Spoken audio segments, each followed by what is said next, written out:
Председателе, Faleminderit на tartan врку лек. протоколот 16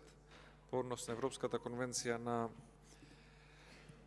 за заштита на човековите права и основните слободи. Овој протокол 16 е составен во Страсбург октомври 2013 година и само кратко би сакал да известам кои се поентите на овој протокол. Поентите се што се засилува комуникацијата на секоја држава членка на Советот на Европа со нормите и правилата на Советот на Европа и особено со Судот за човекови права, на кој што се однесува и оваа конвенција и овој протокол. Што значи тоа? Тоа значи дека Судот за човекови права и Советот на судии кој што ќе биде составен во Судот за човекови права по било кое барање, има можност да дава советодавни мислења и насоки на правосудните органи на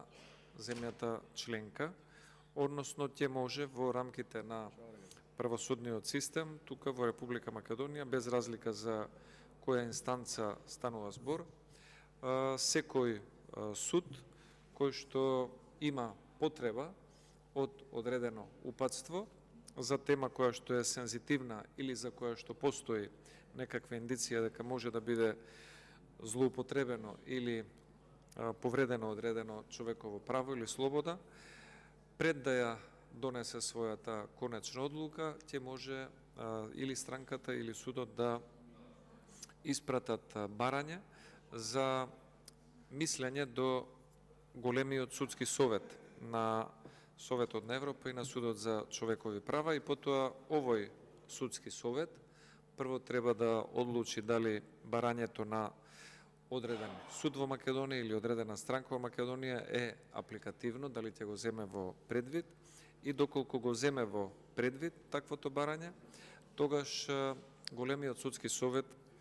од Советот на Европа ќе издаде свое мислење и своји насоки. Треба да се напомене дека овие мислења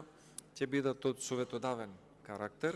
Судот не е задолжен да ги применува, но сепак имаат голема правна тежина, бидејќи се работи за Судот за човекови права кој што има најголема репутација по однос на човековите слободи и права во цела Европа и кај сите земји членки на Советот на Европа и затоа се очекува овие советодавни мислења кои што ќе се достават до судот да играат сериозна и влијателна улога во конечните одлучувања на судот, бидејќи воспротивно доколку не бидат на некој начин почитувани без посериозно образложение или аргументација, овие советодавни мислења, истиот случај теоретски може во иднина повторно да се врати пред Судот за човекови права и тогаш да биде тоа земено како околност за спротивна одлука. И затоа сметам дека ваквата конвенција и ваквиот протокол, кој што би требало да биде ратификуван и од повеќе земји членки на Советот на Европа веќе го имаат направено тоа, може да значи уште еден правен механизам за зајакнување на соработката помеѓу македонските правосудни органи со Советот на Европа и Судот за човекови права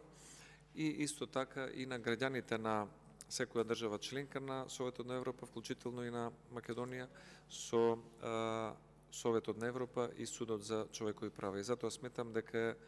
позитивна оваа ратификација и овој протокол може да биде корисен за усогласување на нашето законодавство со највисоките норми и стандарди на Советот на Европа по однос на оваа проблематика. Благодарам многу. Ви благодарам. Бидејќи исцрпена листата на пријавени за збор, констатирам дека претресот по предлогот на законот е завршен. Со оглед на тоа што не е поднесен дополнет предлог на